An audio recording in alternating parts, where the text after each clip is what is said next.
फिर मैं सोता सोता लगता हूँ। लोग कहते हैं वह जी बेवड़े हैं, देखो उनकी नशे में आंखें हैं, कई सारे बोलते हैं ना। जो लोग सुबह नाश्ता नहीं करते हैं या चाय पीते हैं या फैट फ्री खाना खाते हैं या अनटाइमली खाना खाते हैं, उनका गॉल ब्लैडर धीरे धीरे काम करना बंद कर देता है। तो अगर लोटे में पानी रुका रहेगा तो काई जमेगी, फिर स्लज बनेगी, फिर पथरी बनेगी। अब वो स्टोन क्या है कि लिवर के अंदर जो बाइल है, वो आपका जो एसिड है उसको न्यूट्रलाइज करने के लिए एक इंपॉर्टेंट रोल अदा करता है। अब जब वो ठीक से काम नहीं कर रहा है तो दूसरा ऑर्गन है पैनक्रियाज, जिसके ऊपर लोड पड़ जाता है। तो ये खूब अच्छी तरह पता है कि गॉल स्टोन एंड पैनक्रियाटाइटिस का आपस में संबंध है। पर गॉल स्टोन के पीछे भूखा रहना, लॉन्ग गैप ऑफ ईटिंग, ये मेरा पर्सनल क्लिनिकल एक्सपीरियंस है। अब आपका क्योंकि गॉल ब्लैडर निकला हुआ है, खान पान का चीज़ों का ध्यान रखिए। तो फौज में आप रहते हो, फौज में खाने को खूब मिलता है। खाना तो सेम यही रूटीन हमारा भी है। मेरे को 3 महीने ऐसे आते हैं साल में जब मेरे को बहुत काम होता है। अगर एग्ज़ाम देना है कोई तो एग्ज़ाम दे सकता हूँ। कौन सा एग्जाम है जिससे स्ट्रेस नहीं होता? रिवर्स हो सकता है वो। रिवर्स कुछ नहीं होगा। पेट में गैस रहना, ब्लोटेड फील करना, मतलब आज 2025 में हम बैठे हुए हैं, मेरे को टोटल 9 अटैक आ चुके हैं। बस गैस क्यों होती है? क्योंकि आपकी जो पाचन शक्ति है, अग्न्याशय, अग्नि माने अग्नि का स्थान, वो कमजोर हो गया है। दूध और चीनी वाली चाय वो किसी भी तौर से फायदेमंद नहीं है।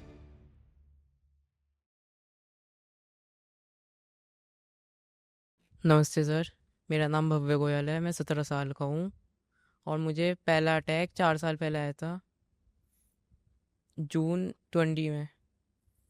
तो उसके बाद मुझे हर साल 4 या 5 अटैक आते थे। तो इसका क्या कारण है कि बच्चों में क्यों हो रहा है? मैं 13 साल का था तब हुआ था पहला अटैक। तो मेरी तरफ ये भी 13 साल की बैठी है, तुम भी 13 साल के बैठे हो। नहीं, मेरे शहर में एक 5 साल का बच्चा है, उसे भी हुआ तो था। मेरे पास तो 2.5 साल वाला भी आया है। तो ये तो मैं नहीं कह सकता क्यों हुआ, पर ये बीमारी बढ़ती जा रही है।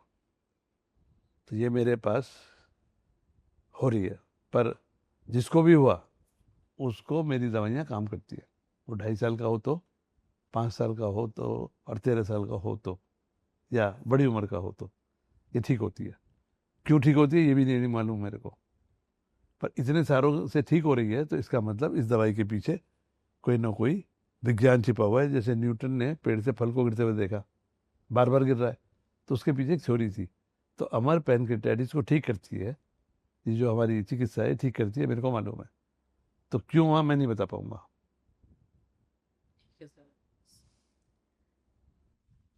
नमस्कार सर, मेरा नाम शिवम अग्रवाल है। मैं बरेली यूपी से हूँ। तो मेरा ये पूछना है कि 1 साल का जो पूरा ट्रीटमेंट कोर्स है, इसको करने के बाद लाइफ नॉर्मल क्यों हो जाती है? तो मतलब मेरी नॉर्मल तो ये थी कि मेरी सोशल लाइफ पहले पूरी बहुत ज़्यादा थी, आना जाना सब जगह बहुत था, और मतलब महीने में 2-3 बार तो पार्टीज इस तरह की भी होती रहती थी कि रात के 2-2:30 बज रहे हैं आने में। तो नॉर्मल कितना क्या नॉर्मल वो रहेगा? और मतलब जैसे मैं खस्ता या कचौड़ी वगैरह खाने का थोड़ा शौकीन हूँ, तो वो क्या कभी मैं खा पाऊंगा फिर से? एक दुआ है, ताते पैर पसारिए जाति लंबी सौर। अब मैं आपके सामने बैठा हूँ, एक 66 वर्षीय वैद्य, पर कभी मैं 18 साल का भी था। तो मुझे याद है 1981, तो 1981 में ऐसे रहूँगा 20-21 साल का, और मैं अस्थल बोर में पढ़ता था। तो रोहतक में दूध का रुझान ज़्यादा है, जाट लोग रहते हैं, तो अज्ञानता तो सबके अंदर भरी हुई है। मैं भी कोई 30 मार का तो नहीं, समय के साथ तजुर्बा आता गया। तो कमरा लेके रहते थे, तो सुबह सुबह दूध पी लेते हैं। जवान शरीर था, दंड पेलता था खूब, आपकी तरह जो था ना, बिल्डिंग फ्रीक, एक्सरसाइज फ्रीक। 1200 रस्सी कूदना, 220 दंड पेलना, 400 उठक बैठक लगाना, पता नहीं क्यों करना है। डोले होने जब क्या करेंगे। आज मैं एक देख रहा था कि एक आदमी के पास 6 पैक्स है और 6 गाड़ी है, तो लड़की किससे शादी करेगी? 6 गाड़ी वाले से। और हम सारे जो लड़के लोग हैं ना, 6 पैक बनाने में लगे रहते हैं, और बेटे 6 पैक। ठीक, तो 1.5 लीटर दूध पी लेता था सुबह सुबह, और कॉलेज चला गया। फिर 1:30-2 बजे होते तो भूख लगती थी जोर से। तो रोहतक में हमारा शहर से दूर था, सिटी बस आती थी, वो फिर हमको लेके जाती थी। वहाँ एक प्रीतम ढाबा था और वहाँ हमने अपनी डाइट फिक्स करी हुई थी, ₹2.25। तो घी हमारा होता था, बाकी वो दाल फ्राई कर देता था, एक सब्जी देता था, रोटी देता था। तो आई रिमेंबर 13 तंदूरी रोटी एक दिन में खाई थी। वो मेरी आयु थी और उस समय ठूस के खाता था। तो उन सब का नतीजा ये क्या हुआ कि मेरी माँ मेरे को बोलती रही कि बेटा शरीर को शरीर समझो, आराम से खाओ। एक कान से सुनता था, दूसरे से निकाल देता था। तो घर में 6 भाई बहनों में मैं ही उतरने था, मैं ही सुनता नहीं था, मेरी मर्जी। तो सबसे ज़्यादा बीमारी मैं लेके बैठा हूँ। वो बदकिस्मती से मैं या खुशकिस्मती से मैं वैद हूँ, तो आज जिंदा बैठा हूँ इन दवाइयों के साथ में। क्योंकि डायबिटीज़ मुझे है, इंसुलिन लेनी पड़ती है, खानदानी ब्लड प्रेशर है, उसकी दवा अंग्रेजी भी खाता हूँ, पर आयुर्वेद भी खाता हूँ। पर जब खाता हूँ ना तो हंसता हूँ अपने पे, बेटे अब खाना तंदूरी रोटी। अब एक तंदूरी रोटी खा ली तो बहुत है। तो आयु के हिसाब से बीता हुआ कल हमारा आज नहीं हो सकता। अब आपने जो खाना था खा लिया। रातों रात जगता था, 10 रात 10 मुल्कों में सोने का रिकॉर्ड है, 15 दिन में 48 फ्लाइट्स लेने का रिकॉर्ड है, 2 घंटा 35 मिनट में दिल्ली देहरादून गाड़ी चलाने का ऑर्डर है। ये सब मैंने खुराफातें करी। अब आपको तंदुरुस्त रहना है तो तंदुरुस्त रहने का वही नियम है जो आपके केशव अग्रवाल जी कर रहे हैं। आप जानते रहो उनको, आप काशीपुर वाला के थ्रू आए हो, सत्यम जी के। तो सत्यम जी के जो ताऊ जी हैं उनका मैंने पैनक्रेटाइटिस ठीक किया हुआ है। वो क्यों आपको लेके आए मेरे पास आए? क्योंकि उनके घर वो सुबह उठते हैं, एक नियम के साथ जीते हैं, खाते पीते हैं, उनका CA-19 भी बढ़ गया था, अब आराम से ज़िंदगी बसर कर रहे हैं। अब आपको डेंट लग चुका है, you are not a Mercedes के न्यू मॉडल नहीं हो, डेंट लग चुका है, एक्सीडेंट हो चुका है, तमीज से रहो। तो ये सब चीज़ें ठीक है, परंतु ये पैनक्रेटाइटिस एक घातक बीमारी है और इसके साथ कैंसर शब्द जुड़ा हुआ है। अब आपको ठीक मैं कर दूंगा और ठीक रहने के लिए आपको जीवन में परिवर्तन करना ही पड़ेगा, नहीं करोगे तो झेलना पड़ेगा। सर दूसरा सवाल मेरा ये है कि अक्टूबर में अभी एक ऐसा फंक्शन है जो अवॉइड नहीं करा जा सकता, मेरे अपने भाई की शादी है। तो करो, तो किसने करो का? तो मतलब सर फिर तब देर तक जागना होगा, तो क्यों जागना होगा? क्योंकि सर दिन में शादी कर लो। मेरे पिताजी गुजर गए थे और छोटा भाई था मेरा, अब मैं ही बाप था। उसकी शादी दिल्ली हुई। मैंने देखा मेरी ताकत नहीं है कि दिल्ली बारात लेके जाऊं, रात भर जगूं। हम सुबह गए, शाम को आ गए, शादी दिन में हो गई। आपको दुनिया को दिखावे के लिए भी होता है। और आपको खाना, अभी भी मैं बहुत सारी शादियों में जाता हूँ तो अपना आटा मान के लेके जाता हूँ। एक दिन पहले मंडा हुआ होता है, वहाँ जाके 2 तंदूरी रोटी बन जाती है, 2 पानी पूड़ी भी खाता हूँ, दही बड़ा भी खाता हूँ, तेल वाला नहीं खाता हूँ, खा के आ जाता हूँ। अब आपको बीमारी है ना भाई, तो यहीं रहेगा। आपको अपने सेहत का काम खुद ही करना है। अब रात की शादी हो, दिन की शादी हो, अगर आपको अटैक हो गया तो शादी तो रुकेगी नहीं। अगर आपको लगता है कि शादी में एग्जर्शन होगा तो दिन में कर लो। नमस्ते सर, मेरा नाम श्रेष्ठ चौधरी है, मैं मुरादाबाद उत्तर प्रदेश से आया हूँ। मेरे को अक्यूट पेनक्रेटाइटिस है और मेरे को नवंबर 2022 में डिटेक्ट हुआ। तो उस टाइम मेरा जो लाइपेज गया था वो 1000 गया था। उसके बाद एक सिलसिला चालू हो गया लूज मोशन का, पेट में गैस रहना, ब्लोटेड फील करना, मतलब काम में मन नहीं लगता था इन सब के बाद। तो ये काफ़ी टाइम तक चला, फिर मेरे को काफ़ी अटैक आए। आज 2025 में हम बैठे हुए हैं, मेरे को टोटल 9 अटैक आ चुके हैं अभी तक। जो लास्ट अटैक था उसमें मतलब डिटेक्ट हुआ है कि मेरे को सूडोसिस्ट भी बन चुकी है, लेकिन अभी छोटी है तो वो डॉक्टर कह रहे हैं कि इंटरवेंट नहीं करेंगे हम सर्जिकली, अभी इसको ऐसे ही रहने देंगे। बट ये सारा पूरा मेरे को परेशानी रहती है, हमेशा रहती है। अभी भी थी जब यहाँ पर आया था, उस टाइम पर भी थी, बट अब दवाई खा रहा हूँ, 10 दिन मेरे को हो चुके हैं, तो अब मुझे थोड़ा अच्छा लग रहा है। सर मेरा पहला सवाल आपसे है कि मेरी मदर को भी अक्यूट पेनक्रेटाइटिस था, उनको एक अटैक आया था और वो उसको सर्वाइव नहीं कर पाई थी, उनकी डेथ हो गई थी। जेनेटिक टेस्ट डॉक्टर्स ने रिकमेंड किया था, मैंने वो भी कराया आने से पहले यहाँ पर, तो अभी उसका 1.5 महीना या 2 महीना कह रहे हैं कि रिपोर्ट आने में लगेगा। अगर वो पॉजिटिव आता है तो क्या मेरे को चांसेस है कि पेनक्रियास का कैंसर हो सकता है दवाई खाने के बाद? पेनक्रियास कैंसर के बहुत सारे मरीज हैं जिनको पेनक्रियाटाइटिस नहीं हुई और कैंसर हो गया। तो कल क्या होगा इसके बारे में तो सोचना छोड़ दो। और जहाँ तक टेस्ट की बात है, पेनक्रियाटाइटिस, जेनेटिक पेनक्रियाटाइटिस में लिखा है कि अगर किसी क्लोज को एक को हो चुका है और फिर दूसरे को हुआ है तो टेस्ट पॉजिटिव आए ना आए, आपको जेनेटिक पेनक्रियाटाइटिस में आप जा चुके हो। ठीक। तीसरी बात है मेरी दवा, तो मैं भी एक जेनेटिक वैद्य हूँ। मेरे पिताजी भी वैद्य थे, मेरी बेटी भी वैद्य है और मेरे पिताजी के गुरुजी भी। और जेनेटिक पेनक्रियाटाइटिस की करीब 180 मरीजों के ऊपर हम अपना शोध पत्र पब्लिश भी कर चुके हैं।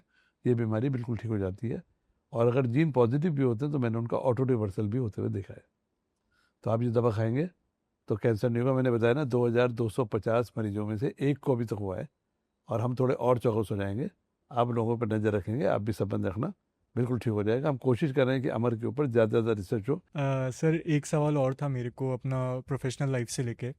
सर मैं काम करता हूँ, अभी टैक्स एसोसिएट हूँ। तो होता क्या है, मेरे को 3 महीने ऐसे आते हैं साल में जब मेरे को बहुत काम होता है। मतलब मेरे को 10 घंटे का काम रहता है, 10 से 12 घंटे हो जाता है। तो उस टाइम के दौरान वैसे साल भर मतलब मेरे को खाली रहता है, मतलब इतना काम नहीं होता, जो मैनेजेबल रहता है। तो उस टाइम में जो 3 महीने होते हैं, उस टाइम में मतलब किस तरीके से मैनेज करना चाहिए? क्या ठीक है? कहाँ से काम करते हो, घर से कि ऑफिस से? घर से काम करता हूँ, तो मेरा महीने का 8 दिन मुझे ऑफिस जाना होता है। 8 दिन तो खाना तो घर पे खा ही सकते हो और कंप्यूटर पे बैठ के काम करना होता है। कंप्यूटर पे बैठ के काम। अगर बीच बीच में 15-15 मिनट के लिए आप एक वॉक कर लोगे तो क्या दिक्कत होगी? आप खाना खाओ, 5-7 मिनट वॉक कर लो। तो लंबी सिटिंग जो है बुरी होती है। और कभी खड़े होके काम कर लो, कभी बैठ के कर लो, एक वन पोजीशन में नहीं करो। सर इसमें मेरे को एक चीज़ पूछनी थी कि जैसे हमें 10 बजे यहाँ सोना होता है, 10 बजे सोने की आदत हो जाती है, लेकिन जब वो वाला टाइम आता है तो उस टाइम में कई बार ऐसा होता है कि थोड़ा सा स्ट्रेच करना पड़ता है, 11 साढ़े 11 बज जाते हैं। तो क्या वो स्ट्रेच करना ठीक है कि या फिर? देखो ऐसा है कि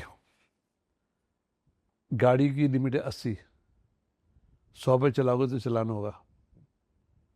आप स्पीड बढ़ाओगे तो चलाने के लिए तैयार है ना। हाँ, अगर आपकी कंपनी आपकी बात नहीं सुनती है तो वो आखिरी थोड़ी है। क्योंकि आपके लिए सर्वम परित्यज्य शरीरम मनुपाले, सब कुछ छोड़ के शरीर की रक्षा करें।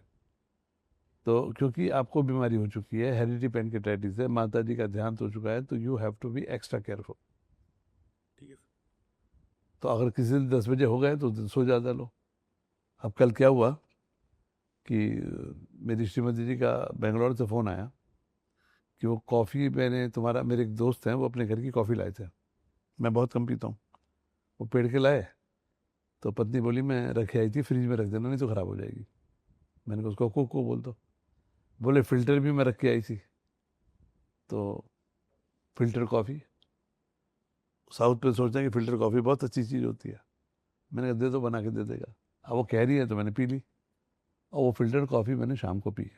रात को 4 बजे नींद मेरी, 4 बजे तक कबड्डी खेलता रहा, कभी इधर कभी इधर। मुझे कॉफ़ी पीते भी बैंड बज जाती। फिर उन्होंने कहा वैद्य जी आज आपका नाम है सेशन करना है। इनके कैमरे को देखते मुझे आती है नींद। फिर मैं सोता सोता लगता हूँ। लोग कहते हैं वैद्य जी बेवड़े हैं, देखो उनकी नशे में आंखें हैं। कई सारे बोलते हैं ना कि देखो दारू पिए पड़ा हुआ है ये। कई सारे लिखा है मेरे बारे में। तो मैंने कहा बेटा सो जाता हूँ। अब सोना कोई ऐसी चाबी, तो वो जो लड़की है मेरी केयर टेकर, मैंने कहा जरा मुझे दबाती रहे। तो 2 घंटे सो गया, फिर उठा तो मुझे लगा मैं कहीं दूसरी दुनिया से उठाऊँ। 2:30-3 बजे मैं उठा और मैं बैठ गया। तो अगर आपको कभी ऐसा करना पड़े तो फिर आपको थोड़ा रेस्ट करना पड़ेगा। आयुर्वेद में लिखा है जो रात्रि जागरण करते हैं उनको दिन में सो लेना चाहिए। आप क्या करोगे, रात को जगोगे भी, दिन में सोओगे नहीं, तो हो जाएगा ना। तो मैं कोई काम करने के लिए मना नहीं कर रहा हूँ, सब कुछ करो पर बैलेंसिंग के साथ। सर एक सवाल और है मेरा। जो ये 4 महीने अभी पूरा रेस्ट लेना है, मैं वैसे 6 महीने की छुट्टी लेके आया हूँ, 4 महीने अभी रेस्ट लेना है, उसके बाद ज्वाइन आप कर सकता हूँ वापस? आप हाँ कर सकते हो, पर लंबी सिटिंग। एक बार उठे, खाना खाया, 15-20 मिनट टहल लिए, फिर बैठ गए, तो लॉन्ग सिटिंग बर्न स्ट्रेच मत करो। और काम करो शरीर से, स्ट्रेस नहीं लेने का है। वो कहाँ गए? स्ट्रेस फैक्टर जो है उसको नहीं लेने का है। होता है तो ठीक है, और नहीं होता है तो भी ठीक, अननेसेसरी स्ट्रेस नहीं लेने का। ठीक है सर। सर एक क्वेश्चन और है कि ये 4 महीने का जो टाइम रहेगा, इसमें 1 घंटा 2 घंटा की स्टडी करना, क्या वो ठीक हाँ, रहेगा? आराम से बैठे पढ़ो, नॉवल पढ़ो, किताब पढ़ो, जो भी पढ़ो, मैंने बताया ना कि रिलैक्सिंग के साथ, रिलैक्सेशन के साथ पढ़ो। ठीक है, मतलब ये 4 महीने के हाँ, दौरान लेटे मैं लेटे पढ़ते रहो, करते और रहो। एग्ज़ाम दे सकता हूँ? अगर एग्ज़ाम देना है कोई तो एग्ज़ाम दे सकता हूँ? अब आ गया ना स्ट्रेस फैक्टर, कौन सा एग्जाम है जिससे स्ट्रेस नहीं होता, उसको आप आउट कर दो। अब आप उंगली पढ़ के पहुंचा पकड़ लो मेरा, पहले पहले पढ़ लूँ मैं, पढ़ ले, पहले एग्जाम भी दे दूँ, अब नहीं बोलूँगा। क्योंकि एग्जाम देने का मतलब है कि स्ट्रेस होता है, पेट में दर्द होता है, आदमी घबराहट होती है, पास होंगे नहीं फेल होंगे। ठीक है सर। सर एक कन्फ्यूज़न है मेरे को। यहाँ पर जब हम आए थे तो एक चीज़ बताई गई कि जब आप खाना खाओ तो खाना खाने के बाद आप रेस्ट करो, थोड़ी देर बैठो 10-15 मिनट, उसके बाद जाके आप रेस्ट करो। लेकिन एक ये भी चीज़ है, आपने भी अभी बोला कि थोड़ा वॉक करना भी ज़रूरी है। 100 कदम, ठीक है, 100 मतलब क्या कदम, इसका वो 100 कदम बस। सीक्वेंस क्या रहना चाहिए, मतलब खाना खाना? खाया और 100 कदम चले और लेट गए, अच्छा, मतलब तो आपकी रसोई से कमरे 100 ही कदम ही तो हैं। ठीक है सर, राइट। वहाँ जो रसोई बनी है, आपको रूम सर्विस क्यों नहीं है? आप गए 100 कदम चल के आगे लेट गए। ठीक है सर। एक लास्ट क्वेश्चन है सर मेरा। सर अभी जब मैं यहाँ पर आया था तो एक फीकल लास्टेज का टेस्ट होता है, तो सर वो मेरा काफ़ी कम आया, 12 आया वो। तो सर मैंने बाकियों से भी पूछा कि उनका क्या रहा, तो उन लोगों का भी कहना यही था कि हमारा फीकल लास्टेज जो टेस्ट है वो कम आया है, और मतलब आज से पहले कभी हुआ नहीं। मेरे साथ भी ऐसा ही हुआ कि आज से पहले कभी ऐसा हुआ नहीं मेरे साथ। तो सर ये क्या दवाई की वजह से हो रहा है? नहीं, आप जब आए थे तब तो दवा शुरू भी नहीं की थी, ये तो 0 डे पे होता है। मतलब 3-4 दिन के बाद फीकल मतलब खून लास्टेज हुआ टेस्ट होता है, फिर आपका आता है जब भी होता है वो, तो ये आपका इंडिकेटिव है, और एलोपैथी का टेस्ट है, आयुर्वेद का टेस्ट नहीं है ये इंडिकेटिव है एक्सोक्राइन डेफिशिएंसी। आपको जो खाने में तकलीफ हो रही थी उसकी वजह से हो रही थी, जिसके लिए डॉक्टर लोग एंजाइम्स देते हैं, जिससे इंडिकेटिव कि आपके पैंक्रियाज को एक्सोक्राइन डेफिशिएंसी हो चुकी है और ये बढ़ता नहीं है। कुछ केस ऐसे हैं जो कहते हैं हमारा बढ़ गया, पर मैं उसको काउंट नहीं करता हूँ अनटिल अनलेस मोर देन 70% के मेरा बढ़ गया। पर जितना भी आपका पैनक्रियाज बचेगा काम हो जाएगा, इसका दवा से कोई लेना देना नहीं। हमने बेस लाइन इवेल्यूशन किया है, और डॉक्टरों ने नहीं किया तो उनकी कमजोरी है। अब बड़े बड़े हॉस्पिटल में गए, why they are not doing it, it is their job. मैं आयुर्वेद का होके क्यों टेस्ट करा रहा हूँ? मैं विटामिन B12 और D3 क्यों करा रहा हूँ? आपके कम है, आपका D3 भी कम आया है। तो अब हमारे को देख के विटामिन D3 करा रहे हैं सबका। तो हमने जो ऑब्जर्व किया कि पैनक्रियाटाइटिस में थकावट क्यों हो रही है, मसल पेन क्यों हो रही है, तो थोड़ा पढ़ा तो पता लगा D3 है उसमें। तो 84% में D3 कम है, फीकल इलास्टिसिस कम हो गया है, तो अब आपको अटैक आएगा ही नहीं, क्योंकि जिनका पैनक्रियास डैमेज हो गया उनको दर्द होता ही नहीं है, सीधे कैंसर होता है। तो now you are too more fear कि जेनेटिक और फीकल इलास्टिसिस कम है, then we have to be extra careful. तो दवा से नहीं हुआ है, ये सब आप लोग लेके आए हो यहाँ पर। तो सर जैसे अभी मेरी सिचुएशन रिकरेंट एक्यूट पैनक्रेटाइटिस की भूल है, जाओ ना उसे, अब मतलब वो रिवर्स अब हो अटैक सकता नहीं है? होगा, रिवर्स हो सकता है वो? रिवर्स कुछ नहीं होगा, आपका फीकल इलास्टिसिस नहीं बढ़ेगा, जो डैमेज होगा भी रहेगा, पर जितना है उसके साथ आप आराम से जियोगे। सोचना ही छोड़ दो। मेरे को हार्ट अटैक हो चुका है 2002 में, मेरा इजेक्शन फ्रैक्शन 35 है। 2002 से 2025 23 साल, मैं अगर सोचूं कि ये नॉर्मल हो जाएगा, इम्पॉसिबल। हाँ, ये यहीं रुक जाए बहुत है। तभी लो शुगर होके एक हार्ट अटैक और हुआ फरवरी में, पर मेरे इजेक्शन फ्रैक्शन पे फ़र्क नहीं पड़ा। तो जो भी मैं कर रहा हूँ उससे क्या है कि काबू में चीज़ें हैं, क्योंकि वो डायबिटिक इंड्यूस हार्ट अटैक हुआ था, लो शुगर हो गई, पर कमजोरी हुई, मसल वीक हुई, पर मेरे इजेक्शन फ्रैक्शन पे फ़र्क नहीं पड़ा। तो अगर खुदा ना खास्ता थोड़ा बहुत अगर आपको कुछ हुआ भी, तो आपके पैनक्रियाज पे अब स्ट्रक्चरल मॉर्फोलॉजिकल चेंजेस नहीं पड़ेगा, ऐसी मेरी उम्मीद। ठीक है सर, थैंक यू। नमस्कार वैद्य जी, मेरा नाम आदित्य सिंह है। मैं झारखंड धनबाद के रहने वाला हूँ। मैं भारतीय सेना में सेवा कर रहा हूँ। 25 अप्रैल को मैं मेरा अटैक आया था, फर्स्ट एपिसोड आया था। अभी मेरा वेट 20 kg लॉस हो गया है। और वैद्य जी, मैं अगर 1 साल बाद या 2 साल बाद फिर से मैं फिजिकल एक्टिविटी कर सकता हूँ? आप भाग्यशाली हैं कि एक्यूट नेक्रोटाइजिंग पेनक्रेटाइटिस और मल्टी ऑर्गन फेलियर से आप बाहर आ गए, और अभी जो फ्रंट पे थे वहाँ तो आप जान हथेली पे हमेशा लेके रखते हैं, तो इसका मतलब ईश्वर आपको बचाना चाहता है। और जहाँ तक फिजिकल एक्टिविटी की बात है, आप 4 महीने मानसिक शारीरिक विश्राम करिए, इसके बाद एक नॉर्मल रूटीन आप कर सकते हैं। और कोशिश करिए, देखिए आपका जो पेशा है उसमें कई बार इमरजेंसी हो सकती है कि आपको दिन रात जगना पड़े। अगर आपको जगना है रात को, खाना नहीं मिलता है, तो सबसे अच्छा है कि पानी पीते रहो। पर खाना नहीं मिल रहा है, दारू पियोगे तो दिक्कत हो जाएगी। दारू अगर पीनी है तो कबाब भी साथ में होना चाहिए, समय भी होना चाहिए। कहते हैं शबाब, महफिल सजी हुई हो, हंसी ठट्टा हो, 2-4 घंटे का टाइम हो, तब है। ये नहीं कि गड़ाक मारा और भाग गए। तो आप सब करेंगे, नॉर्मल करेंगे। मेरे पास फौज के कुछ लोग आए हुए हैं जो जिस रैंक पे थे उन सबके प्रमोशन भी हो गए। जी, तो आप बिल्कुल रवि रंजन जी जो थे वो बिल्कुल स्वस्थ हैं, और उनके बात पे मैं सीधा यहाँ पर पहला ही अटैक में हमने यहाँ पर आया, और यहाँ पर आके बहुत मतलब राहत मिला। मुझे बहुत ज़्यादा गैस हो रहा था, अभी बिल्कुल गैस नहीं है। बस गैस क्यों होती है? क्योंकि आपकी जो पाचन शक्ति है, अग्न्याशय, अग्नय माने अग्नि का स्थान, वो कमजोर हो गया है। तो जब आपके एंजाइम्स कुदरती नहीं बनते हैं तो खाना सड़ता है, गैस बनती है। तो हमने कोई गैस की दवा नहीं दी है, हम आपके पेनक्रियाज में जो सूजन है, एक्यूट नेक्रोटाइजिंग में नेक्रोटाइज हो गई, इन्फ्लेमेशन हो गई, तो ये दवा पहले दिन से ही काम शुरू करती है। तो आराम आपको पक्का होगा, क्योंकि मेरा रिसर्च पेपर भी जा रहा है एक्यूट नेक्रोटाइजिंग पेनक्रेटाइटिस पर अब। तो तजुर्बा बहुत अच्छा है, और आप भी रवि रंजन की तरह आप भी हमारे एक लाउड स्पीकर बन के ज़िंदगी में रहोगे, आराम से रहो। और वैद्य जी, मेरा दूसरा सवाल ये है कि वेट लॉस, ये वेट कितने साल तक के बाद बढ़ेगा? देखिए, 15 किलो एक वेट? होता है बीएमआई, बीएमआई होता है बॉडी मास इंडेक्स। आपकी जो लंबाई है उसको स्क्वायर करो और अपने वजन से कर लो, वो 18 से 24 के बीच में रहना चाहिए। तो ओबेसिटी एक पेनक्रेटाइटिस का कारण होता है। तो आपकी बीएमआई अगर 18 से 24 के बीच में है, नहीं, कम है। मेरे को नहीं लगता कि आपके 18 से कम है अभी। मेरा अभी 56 वेट हो गया, पहले ज़्यादा नहीं था, मैं उतना मोटा भी नहीं था। हाँ, 56। 66 था बस। और लंबाई कितनी है? 172, सब 173। हाँ, 173। हाँ, तो आपका बीएमआई जो कम हुआ है वो जी बहुत जल्दी गेन हो जाएगा, जी। बिल्कुल ठीक रहोगे। और वैद्य जी, मेरा बाल भी झड़ रहा है, काफ़ी सारे लोगों का बाल झड़ रहा है, हेयर फॉल हो रहा है।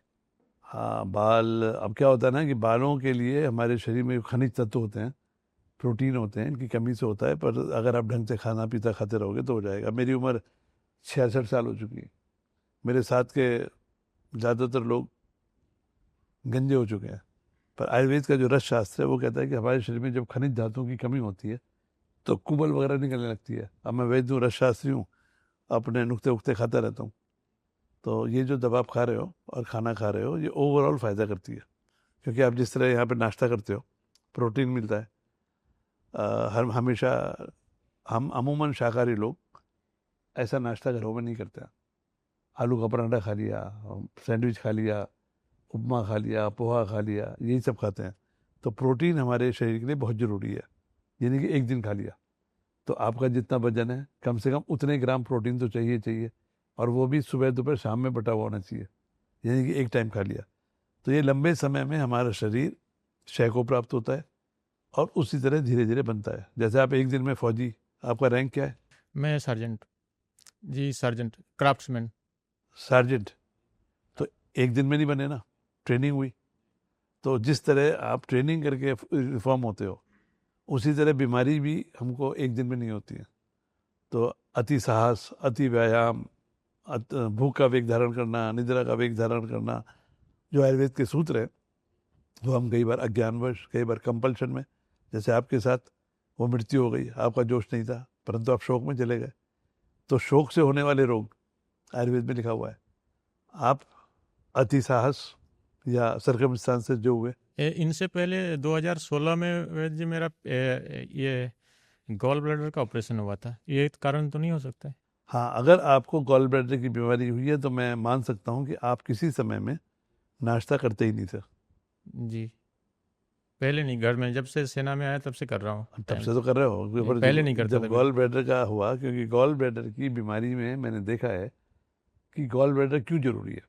एलोपैथी में कहते हैं वेस्टिजियल ऑर्गन है, इसकी कोई जरूरत ही नहीं है, परंतु लिवर में बनता है बाइल। जैसे गंगा आसमान में होती है, वो धरती पे गिरने के लिए शिव जी की जटा चाहिए, गिर जाती।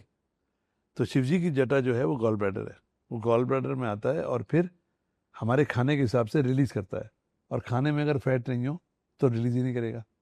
तो जो लोग सुबह नाश्ता नहीं करते हैं या चाय पीते हैं या फैट फ्री खाना खाते हैं या अनटाइमली खाना खाते हैं, उनका गॉल ब्लैडर धीरे धीरे काम करना बंद कर देता है। तो अगर लोटे में पानी रुका रहेगा तो काई जमेगी, फिर स्लज बनेगी, फिर पथरी बनेगी, और जब वो ऐसा हो जाएगा तो स्टोन बन गया। अब वो स्टोन क्या है कि लिवर के अंदर जो बाइल है, वो आपका जो एसिड है उसको न्यूट्रलाइज करने के लिए एक इंपॉर्टेंट रोल अदा करता है। अब जब वो ठीक से काम नहीं कर रहा है तो दूसरा ऑर्गन है पेनक्रियाज, जिसके ऊपर लोड पड़ जाता है।